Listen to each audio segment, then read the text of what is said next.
Grande parte das pessoas que ouvem a exposição do Evangelho pela primeira vez ficam perdidas no significado das palavras, não conseguindo construir uma imagem mental coerente e suficiente para que entendam a mensagem da salvação. Durante muitos séculos aqui na Europa, por exemplo, não se pregou o Evangelho, pois as pessoas viviam imersas numa cultura predominantemente cristã. A vida cotidiana girava em torno de um rei, sua corte e da igreja, que ocupava o centro do pensamento cultural e religioso da época. O cristianismo estava impregnado em todos os níveis da sociedade, principalmente nos países mais poderosos e dominantes da época, como a Itália, a França, a Espanha, Portugal, a Alemanha, a Inglaterra e assim por diante. A Igreja Católica Romana exercia o poder de imposição da fé em todos os níveis da sociedade daqueles dias. O cristianismo era então levado pelos descobridores para as novas terras, ou o novo mundo, e imposto através de uma catequese sistemática às novas colônias. As pessoas cresciam cumprindo os rituais exigidos pela igreja, pagando suas indulgências, sem nunca entenderem ou questionarem o significado de suas ações ou do verdadeiro evangelho. A salvação estava ligada à obediência à Igreja Romana e à prática religiosa, e não a um relacionamento pessoal com Deus através de Jesus. Questionar o status quo da época ou o sistema religioso era visto como rebeldia, insubordinação e ameaça tanto à corte quanto à igreja. Era um ato de traição. As punições eram severas e temíveis por todos. Hoje a situação mudou, principalmente após a Reforma Protestante. A Europa abandonou esse modelo imposto de cristianismo. Pouco a pouco, as culturas foram se abrindo e sofrendo todos os tipos de influências filosóficas e religiosas. Assim rompeu-se definitivamente os absolutos impostos de outrora, dando lugar a questionamentos, a diversidade de ideias e também a falsos pressupostos filosóficos e religiosos, é claro. Assim, para que o homem moderno entenda a mensagem de boas novas da salvação, na maioria dos casos, precisamos explicar todo o contexto bíblico, desde a criação até a consumação dos tempos, para que a pessoa moderna possa entender quem realmente ela é e em qual estado ela se encontra à luz das Escrituras Sagradas. Nesses próximos vídeos estarei apresentando duas maneiras diferentes de ler, estudar e compartilhar os ensinamentos fundamentais da Bíblia, para que homens e mulheres que nunca tiveram contato com as Escrituras Sagradas possam compreender a história central, ou o que chamamos de metanarrativa bíblica. Num primeiro tempo estarei propondo uma maneira prática de abordar a Bíblia, tendo como foco central e principal o reino de Deus. E numa próxima etapa estarei apresentando a história da redenção através dos pactos ou alianças de Deus com o homem.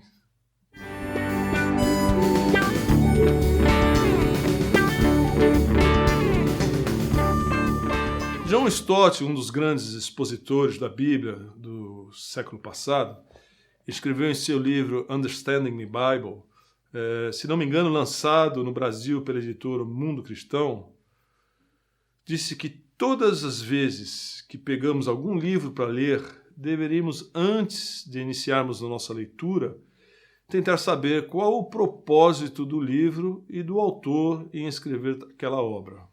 Seria ela uma obra científica ou ficção, um livro histórico com o intuito de informar, ou simplesmente um romance com o objetivo de entreter o leitor? Seria um livro de poesia ou prosa, com a finalidade de fazer o leitor refletir sobre algum assunto em particular, ou simplesmente uma leitura leve sem qualquer compromisso? Stott ainda vai mais longe, lembrando que, hoje em dia, a maioria dos livros possui informações em suas capas ou contracapas sobre o autor, sobre o motivo ou circunstâncias pelas quais ele escreveu tal obra e se ele está ou não qualificado para abordar tal assunto. É uma pena que a maioria dos leitores da Bíblia não ajam da mesma maneira. Não procuram saber quem foi o autor da Bíblia e qual o objetivo dele em compor essa obra fantástica. Quais são os tipos de escritos ou estilos literários nos quais os 66 livros que compõem a nossa Escritura Sagrada foram escritos ou compilados. Embora a Bíblia tenha sido escrita durante um período de aproximadamente 1.400 a 1.500 anos, e em 3 línguas diferentes, como o hebraico, o grego e o aramaico, e também em locais e culturas antigas, sendo que a maioria já extinta, existe um tema central que percorre todas as páginas da nossa Escritura. Existe uma linha histórica que se inicia no Gênesis, percorre toda a Bíblia e termina no Apocalipse. A essa linha dourada da narrativa bíblica que une todos os eventos e histórias bíblicas, começando pela criação, passando por Israel no Antigo Testamento, por Jesus, pelas narrativas do Novo Testamento, pela criação da igreja e até o retorno de Cristo ou a Nova Jerusalém, chamamos essa linha de sucessão de eventos de metanarrativa bíblica. Um dos temas centrais dessa metanarrativa bíblica é o reino de Deus.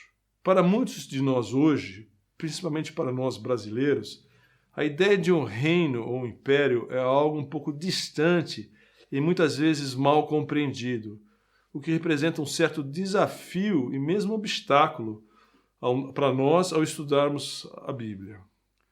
Os eventos nela descritos se desenrolam e foram registrados dentro de um contexto de reinos e impérios, como os sumérios, do Egito, Israel, da Síria, Babilônia, Grécia e do Império Romano, e, sobretudo, dentro dessa perspectiva de reino de Deus. Toda a linguagem bíblica usada para descrever o relacionamento entre Deus e nós, homens, usam palavras e expressões de um contexto de reino, como, por exemplo, a glória de um rei, ou a glória de um reino, o Rei Todo-Poderoso, o Senhor dos Senhores, o Rei dos Reis, o Rei Altíssimo, ou também o esplendor da sua glória, para o louvor da sua glória, o louvor do seu nome, o trono do Eterno. Ele reinará como cetro de ferro, e assim por diante. Essa era a forma, ou melhor dizendo, a linguagem usada diante de um rei ou de um imperador daquela época. Esses eram termos cotidianos que expressavam a magnitude e a grandeza de um soberano e até mesmo de seu reino.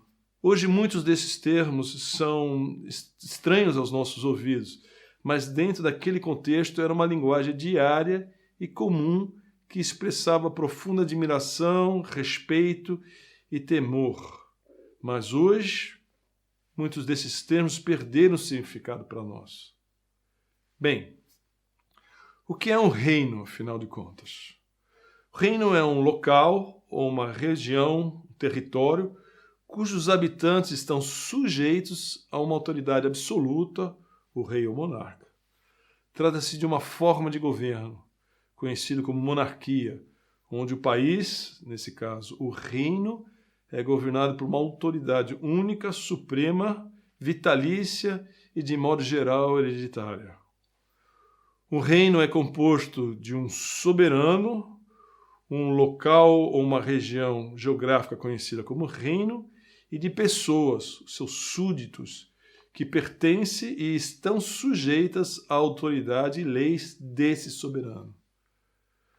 Nos estudos anteriores, por exemplo, vimos no livro de Gênesis, capítulos 1 e 2, que a narrativa da criação nos apresenta um Criador soberano sobre toda a criação.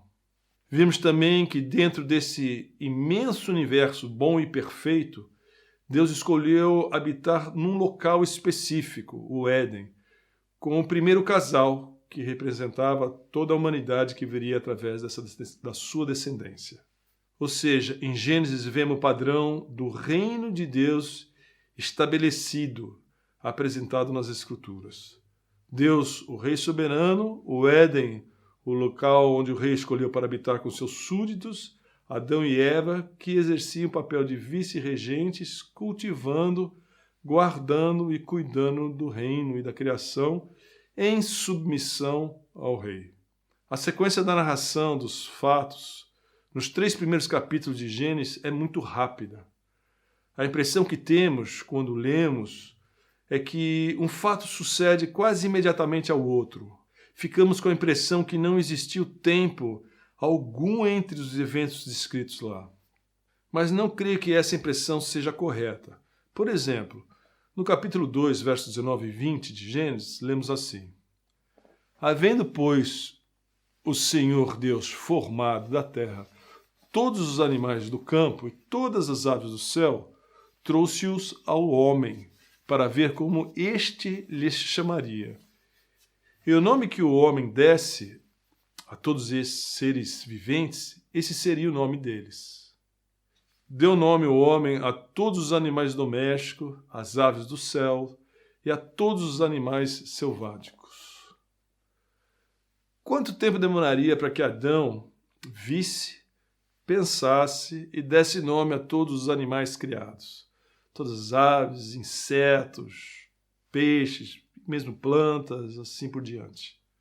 No capítulo 3 de Gênesis, lemos: Quando ouviram a voz do Senhor Deus, que andava no jardim pela viração do dia, esconderam-se da presença do Senhor Deus, o homem e sua mulher, por entre as árvores do jardim.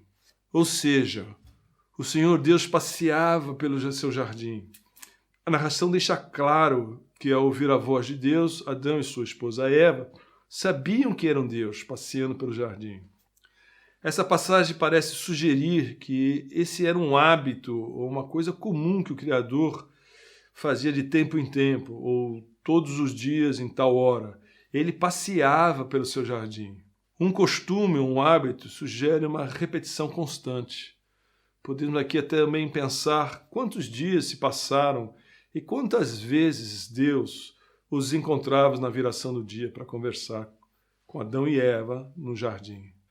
Ainda em Gênesis 2,15, vemos que tomou, pois, o Senhor Deus ao homem e o colocou no jardim do Éden para o cultivar e o guardar. A ideia desse termo cultivar, ou de trabalhar a terra, implica em preparar o solo, lançar semente, esperar crescer, se alimentar do fruto do trabalho, que era uma bênção antes da queda. Todas essas passagens nos sugerem que algum tempo se passou entre cada evento registrado. Essas passagens nos dizem que o reino de Deus, com os primeiros representantes da raça humana, foi longo e duradouro.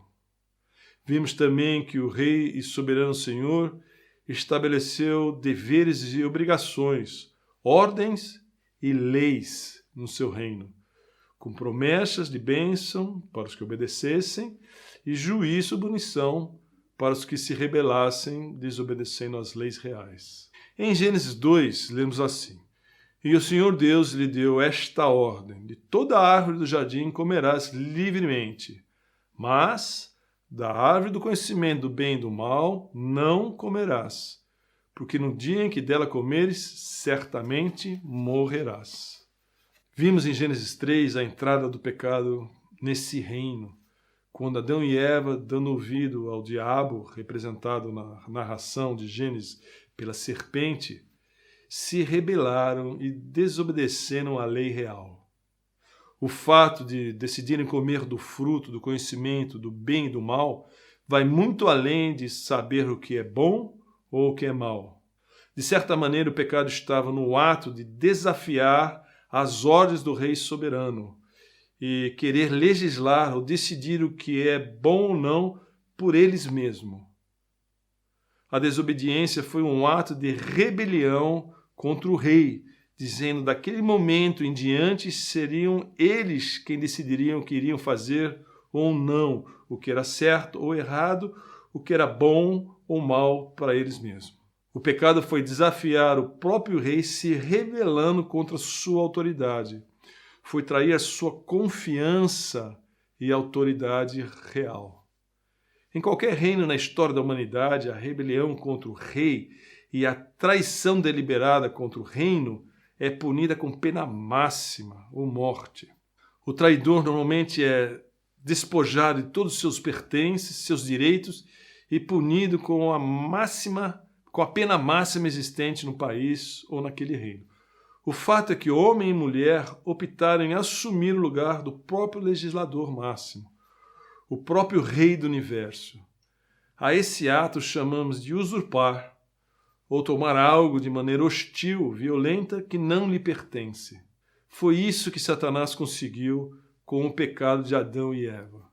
Ele conseguiu que o primeiro casal se rebelasse contra o rei, contra sua autoridade e seu reino.